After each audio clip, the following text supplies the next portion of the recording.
vonis Irfan Widianto, hakim tadi mempertimbangkan dari sisi jaksa yang menyebut perbuatan mengambil dan mengganti DVR yang lama dengan yang baru merupakan perbuatan yang disengaja karena terdakwa menghendaki dan mengetahui serta membuat sistem elektronik tidak bekerja sebagaimana mestinya.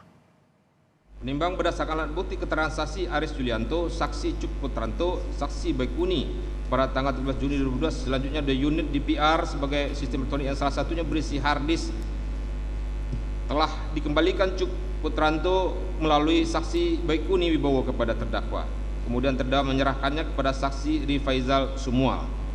Menimbang bahwa berdasarkan fakta hukum tersebut di atas yang berasal dari alat bukti saksi-saksi yang saling bersesuaian juga dengan keterangan terdakwa, terdapat perbedaan argumentasi antara penuntut umum dengan penasihat hukum terdakwa yang pada pokoknya penuntut umum berpendirian bahwa perbuatan terdakwa yang sudah mengetahui pada tanggal 8 Juli 2002 di rumah saksi Ferdisambo terjadi peristiwa tewasnya Brigadir Nofriansah Joshua Huta Barat yang semula disenariokan oleh saksi Ferdisambo peristiwa tembak-menembak dan kemudian terbantahkan skenario tersebut setelah diketahui ternyata dalam video yang diputar dan disaksikan oleh saksi Arif Rahman Arifin Cuk Putranto, saksi Baikuni Wibowo SIK, Brigadir Nofriansah Joshua Huta Barat masih hidup ketika saksi Ferdisambo sampai di rumah Duren 3 nomor 46 dari Magelang. Kemudian terdakwa pada tanggal 9 Juli 2002 yang keberadaannya di Komplek Kodon 3 atas perintah atasannya yakni saksi Ari Cahaya Nugraha menemui saksi Agus Nupratia. Lalu saksi Agus Nupratia memerintahkan terdakwa mengambil dan ganti DVR dengan yang baru dalam tanda kutip dan melalui bantuan tenaga teknisi saksi Chong Jifung alias Apung telah mengganti 2 DVR yang ada di pos Sapam Kompleks Polri Duren 3 dengan yang baru. Perbuatan mengambil dan mengganti DVR yang lama dengan yang baru menurut penuntut umum merupakan perbuatan yang disengaja karena terdakwa menghendaki dan mengetahui mengganti DVR yang berakibat tergabungnya sistem elektronik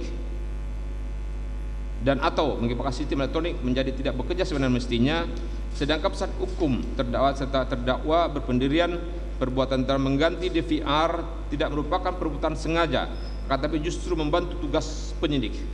Menimbang bahwa di persidangan baik penuntut umum maupun terdakwa penasihat hukum terdakwa masing-masing telah menghadirkan ahli hukum pidana sebagai berikut. 1. Dr. Flora Dianti Esa, ahli hukum pidana yang dihadirkan oleh penuntut umum berpendapat Pasal 1 ayat 1 jika perintah dalam kewenangannya tapi disanakan tidak sesuai dengan kewenangannya dapat dipersalahkan. Jika perintah bukan kewenangannya tetapi penerima mengira perintah yang sah maka dapat dimaafkan karena alasan pemaaf. Bahwa penerima perintah harus menginsafi perintah tersebut bertentangan dengan hukum atau tidak. Bahwa syarat pertanggungjawaban bahwa ia mengerti akibat perbuatannya, bahwa mampu menginsafi perbuatan tersebut tercela, bahwa mempunyai kebebasan menentukan kehendaknya. Bahwa setiap tindakan upaya paksa harus dilengkapi dengan berita acara sesuai pasal 75 KUHP berkaitan dengan tertib administrasi, bahwa jika tidak dilengkapi surat berita acara maka tindakan tersebut tidak sah.